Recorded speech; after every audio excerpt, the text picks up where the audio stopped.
لا يملك هذا الأب إلا مشاركة أطفاله البحث في القمامة عما يسد رمقهم، ولا يحلم هؤلاء الأطفال بأكثر من بعض حشائش تسكت بطونهم. أما الأمهات فأعجزهن القهر الذي غصت به قلوبهن. الحمد لله والشكر لله، شفنا سامية حابنينه يا ربي، تبعت له بس يستنشوا الأولاد الصغار، يا مطعمين خبز ما لقيت.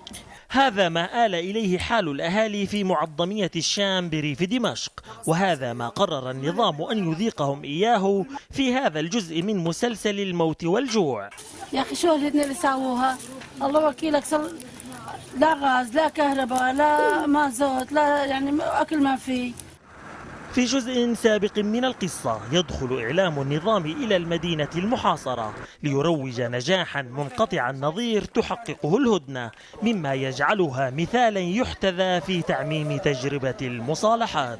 تم الاتفاق على دخول إعلام النظام على معظمية بعد وعود من قبل النظام بتسهيلات كتير كبيرة، لأنه أعدادهم كبيرة. لكن علما رفع في خلفية أحد اللقاءات وطفلا تحدث بعكس ما يراد عكر صفو الزيارة. وين كانت مدرستك قبل ما يصير في هيك بالمعظمية؟ قبل ما بشار الأسد يقصف المدارس إنه كانت الموهي بالأفق كانت مدرستنا. والله لا على عكس ما وعد به النظام، فما أن انتهت زيارة إعلاميه للمدينة حتى بدأت قواته قصفها وقناصته استهداف مدنيها وأعاد إحكام الحصار عليها.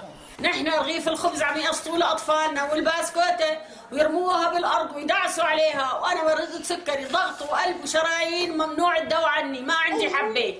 ما بين معاملة مزرية على الحواجز وتهديدات لجنة المصالحة وعلى مرأى من الوسطاء الأمميين، تستمر معاناة الأهالي في معظمية الشام، ويستمر معها السؤال: إلى متى يبقى الحصار يحول مدينتهم إلى ما يشبه مقبرة للأحياء؟